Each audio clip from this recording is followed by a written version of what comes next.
The warrior Toroa and his family sailed into an estuary in a huge ocean-going waka, a canoe, the Matatua. The men went to greet local leaders, leaving the women with the canoe, but as the tide turned, the waka drifted out to sea. Toroa's daughter, Wairaka, cried out, "E, kia whakatane, au I ahau, let me act as a man." And breaking the traditional Maori tapu that women never steer a waka, took the paddle and brought the boat safely to shore. A statue of Wairaka today stands proudly atop a rock in Whakatane's harbour in commemoration of her brave deed and for bestowing the town's name.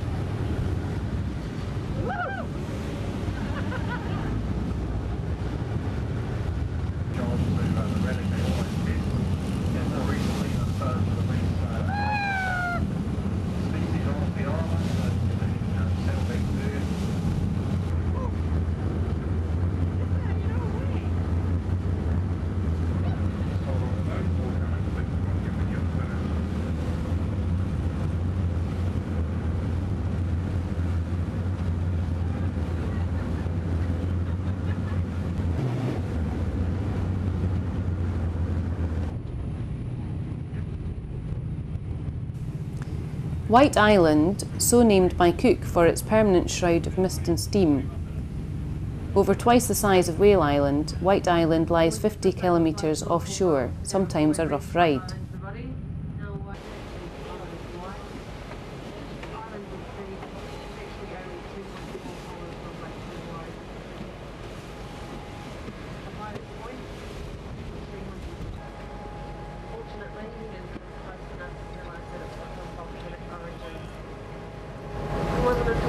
They are the GNS, or the Institute of Geological and Nuclear Sciences.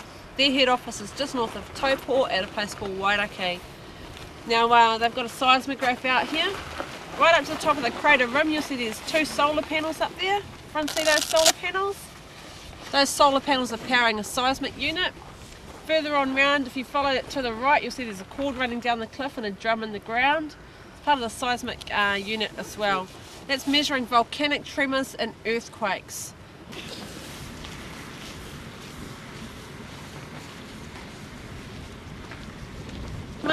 Rising to the surface, they're crystallising on the surface at 94.5 degrees Celsius.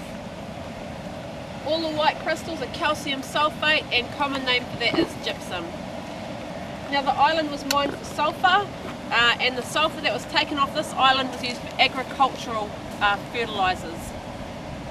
Wasn't of a particularly high quality, so it was never used for medicines or things like that, just for fertilisers.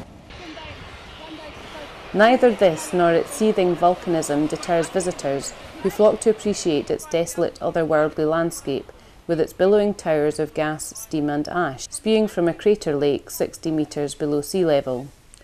They marvel at the smaller fumaroles surrounded by bright yellow and white crystal deposits that reform in new and bizarre shapes each day.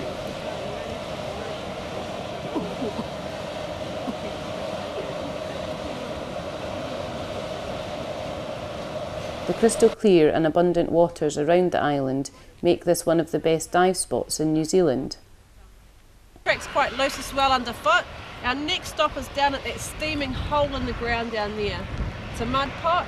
Now just be wary that there is another pressure band forming to the right of that. You can see it's got the yellow and white crystals there. Just be wary of that. Whakari, White Island, is a living embodiment of the ongoing clash between the Indo-Australian plate and the Pacific plate that has been driven beneath it for the last 2 million years. This resulted in the upwards thrust of a superheated rock through the ocean floor, creating a massive volcanic structure. Sulphur, for use in fertiliser manufacture, was sporadically mined on the island from the 1880s, but all enterprises were plagued by catastrophic eruptions, landslides and economic misfortune. The island was abandoned in 1934 and these days is home only to 60,000 grey-faced petrels and 10,000 gannets. An excellent guided boat trip to White Island run from Whakatane is by a company called PJ. They operate big boats and they give you a 2-hour tour of the island, taking in the site of the 1923 sulphur processing factory, partially submerged by a landslide, the remains being gradually eaten away by the high sulphur content of the atmosphere, and the tour progresses to an open-side crater. Here, amid pools of bubbling mud and pillars of smoke and steam, you will get the chance to study sulphur deposits and stand in the wind-driven clouds with a gas mask on.